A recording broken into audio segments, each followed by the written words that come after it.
নমস্কার, হ্যাশট্যাগ আমরা সকলের পক্ষ থেকে আমি চলে এসেছি। আমি শ্রাবণী, আজকের বিষয় নিয়ে আলোচনা করতে।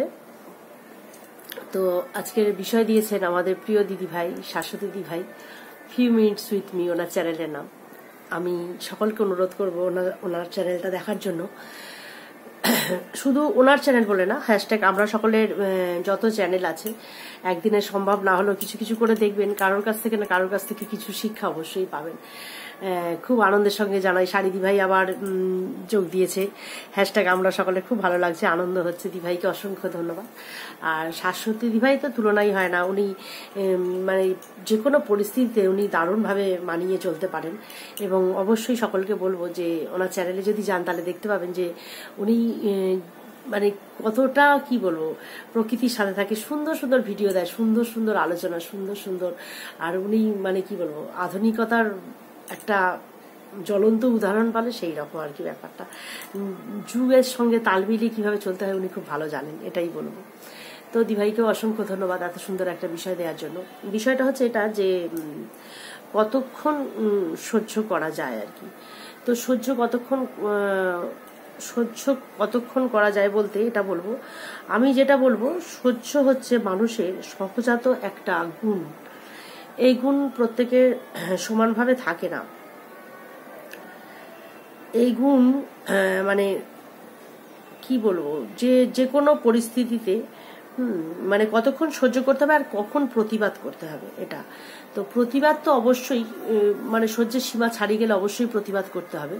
কিন্তু সহ্য করার একটা গুণ না অতি অবশ্যই আছে। সহ্যের যে একটা ক্ষমতা, যে কোনো ক্ষেত্রে, যেমন আমার মা বলতেন, আমার মা আমাকে বলেছেন, নিশ্চয়ই আরো সবাই শুনে থাকবেন তাদের গার্জেনদের থেকে, যে সয় সে মহাশয় আর যে না সয় সে না সয়।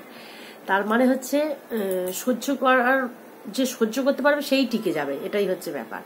তো যে কোনো ক্ষেত্রেই আমরা দেখেছি যে আমরা যদি মানুষের সমালোচনা না সহ্য করতে পারি তাহলে কিন্তু আমরা এগোতে পারবো না। সমালোচনা সহ্য করার ক্ষমতা থাকতে হবে, যে কোনো কিছু আঘাতের সহ্য ক্ষমতা থাকতে হবে, যে কোনো কিছু মানে ওই যে প্রতিবাদ করতে গেলে তার প্রতিবাদের প্রতিঘাতও একটা নিজের দিকে আসবে, সেটাও সহ্য করতে হবে। সহ্য করতে জানতে পারলে না মানে প্রতিবাদটা অনেকটা পরে আসে। আমার মতে বলে, যে কোনো একটা কথা শুনলাম আর দুম করে প্রতিবাদ করে দিলাম, তা কিন্তু না, একটু তো ভাবনা চিন্তা করতেই হবে।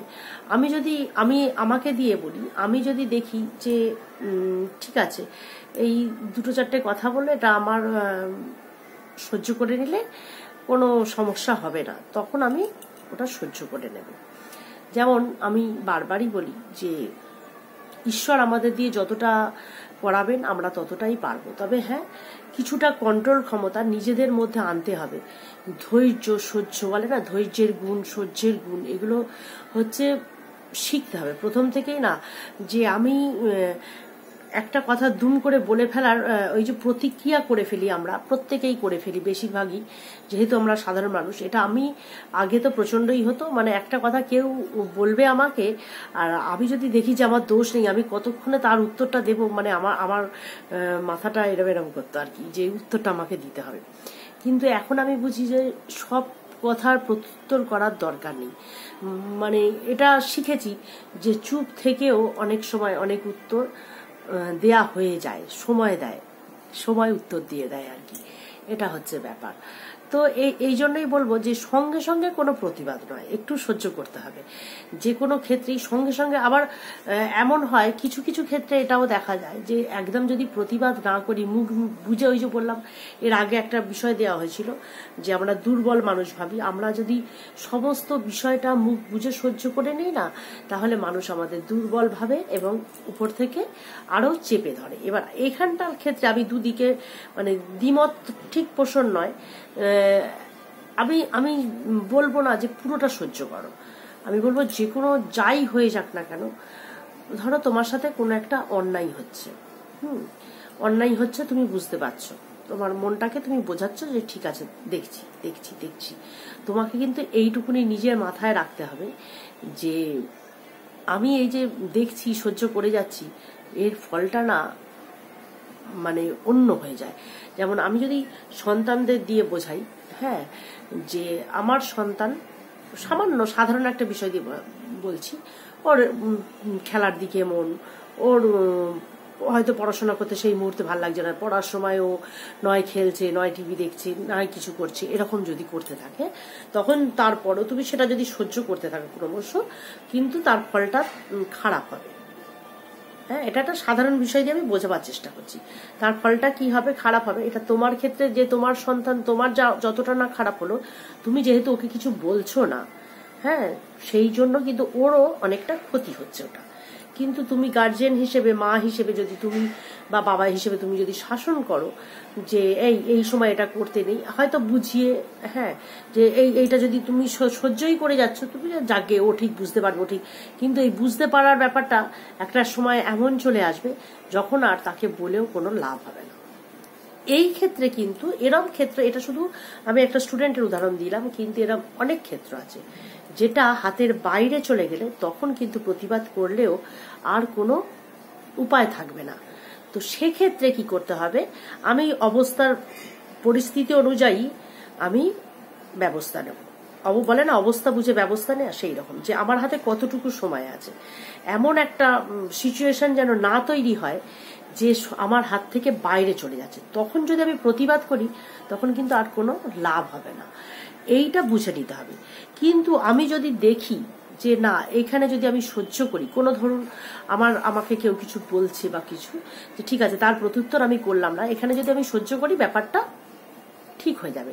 যেমন একটা একটা সংসার মানে গড়ার ক্ষেত্রে যদি বলি, স্বামী স্ত্রী আমরা যদি দুজনেই মানে কি অসহিষ্ণু মনোভাব হই, যে সেও অস্থির মনোভাব, আমারও কারোর কথা সহ্য হয় না, সেও চিৎকার করছে আমিও চিৎকার করছি, তাহলে সেই সম্পর্ক টেকানো যাবে না।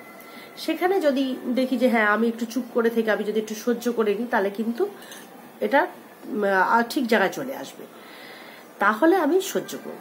কিন্তু আমি যদি দেখি যে আমার এই সহ্য করাটাকে আমার স্বামী আমার দুর্বলতা ভেবে সে তার সুযোগ নিচ্ছে, তখন কিন্তু আমাকে প্রতিবাদ করতে হবে। আমি যদি সেই জায়গায় প্রতিবাদ না করতে পারি, তখন আমার হাতের বাইরে চলে গেলে তখন কিন্তু আমি প্রতিবাদ করলেও আর কোনো লাভ থাকবে না। তবে এক্ষেত্রে একটা কথা না বললেই নয়, যেটা আমি যদি দেখি যে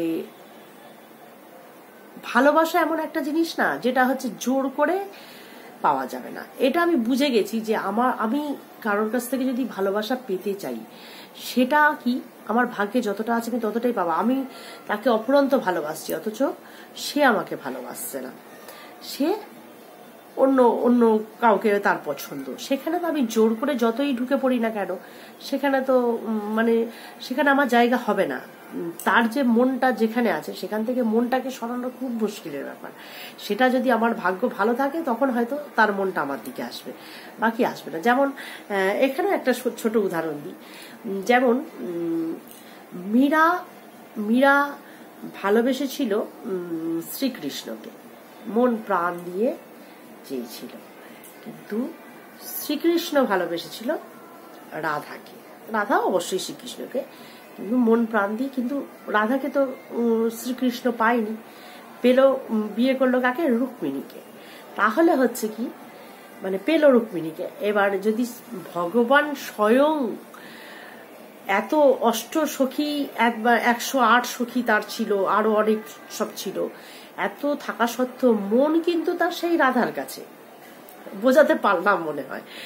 তো সেখানে যে যাই করুক, মানে এইটা আমি বোঝাবার জন্য বলছি, মন কিন্তু তার রাধার কাছেই আছে, যার জন্য রাধা কৃষ্ণ। তো এটা জাস্ট বোঝাবার জন্য, এগুলো তো সবই মানে কি বলবো, ওনাদের তো নিয়ে আমি কোনো বিচার বিবেচনা বা ব্যাখ্যা করতে পারি না, জাস্ট এটা বোঝালাম আমি, যে মনটাকে আমি যদি কোথাও রাখি তো সেখান থেকে মনটা আমার সরানো কিন্তু খুব মুশকিল, এই হচ্ছে ব্যাপার। তো সেখানে আমার মনে হয় আমি যদি খুব প্রতিবাদ করি লাভ হবে না। লাভ হবে না কেন, এটা আমি বাস্তব জীবনে আর একদম আমার নিজের একটা ভাইঝি আছে, নিজের ভাইঝি, নিজের বলতে কি, নিজের ওই জাতুতো খুঁড়তুতো দাদা হয় না, এরকম ভাইজিটা অনেকটা পড়াশোনা করেছে, এমএ পড়েছে, পড়ে মানে সুন্দরভাবে তার জীবনটা অনেক ভালো হতে পারতো। একটাই মেয়ে, বিয়ে হলো সুন্দরভাবে দেখাশোনা করে করে, কিন্তু তার যে স্বামী, আমি পুরো উদাহরণ দিলাম, একদম মানে পরিষ্কার করে বলছি, খারাপ লাগে তো এইসব বিষয়গুলো। তার স্বামীটা বিয়ের পর থেকে, তার কোনো সন্তান তো নেই, বিয়ের পর থেকেই সে জানতে পারে যে অন্য এক জায়গায় তার মনটা। তা আমার কাছে কথা আছে, তোমার যেখানে মনটা অন্য জায়গায়, তো তুমি এই মেয়েটার জীবনটা নষ্ট করলে কেন? এই হচ্ছে ব্যাপার। তো যাই হোক, এগুলো হয়। আর এরপরে কি তাকে হয়তো বকে ধমকে একটু ভয় দেখিয়ে যে না এরম যদি হয়, রাখা হয়েছে এক জায়গায়, নাম মাত্র এক জায়গায় আছে, সেখানে না কোনো ভালোবাসা তৈরি হয়নি। এটা একদম আমার নিজের, আমি বারবারই বলি না, আমার এইরকম অভিজ্ঞতা, জীবনটাকে না এইভাবে দেখতে দেখতে ওই জন্য ভাবি যে এমন কিছু কথা যাতে মানুষ উপকার হয়, সেই জন্য আলোচনা করতে আসি। তো জানি না কতটা বলতে পারলাম। তো সহ্য ততটাই করো যতটা সহ্য করা যায়, সহ্যেরও একটা সীমারেখা থাকবে, ততটাই সহ্য করবে।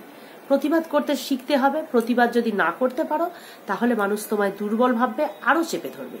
তুমি যদি কারোর হয়ে কিছু কাজ করতেই থাকো, সে ভাববে বাহ ভালো তো, আমার জন্য তো সবসময় করেই যাচ্ছে, তাহলে একে দিয়েই আমি সবটা করিয়ে নিতে পারবো। কিন্তু তুমি যদি একটা সময় বলি না বলতে শিখতে হবে, যে না আমার এতটা আমি পারবো, এই পর্যন্তই আমার সহ্য ক্ষমতা, এতটাই আমি সহ্য করবো, এর বাইরে হলে আমি আর সহ্য করবো না। সেটা নিজেকে বিচার করে দেখতে হবে যে কতটা আমার সহ্য করার দরকার। সেই জায়গাটাকে কিন্তু আমি অবশ্যই তৈরি করব। সেই জায়গাটা যদি না থাকে, আমার উল্টো দিকের মানুষরা আমাকে দুর্বল ভাববে। সেই দুর্বলতাটা তো দেখাবোই না কাউকে।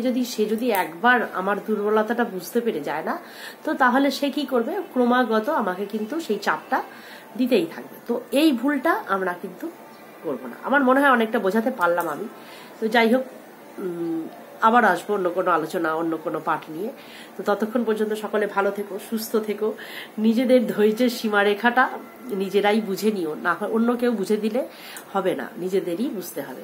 তো চললাম আজকে এ পর্যন্তই। সকলে ভালো থেকো, সুস্থ থেকো। আবার আসবো অন্য কোনো দিন, অন্য কোনো আলোচনা নিয়ে।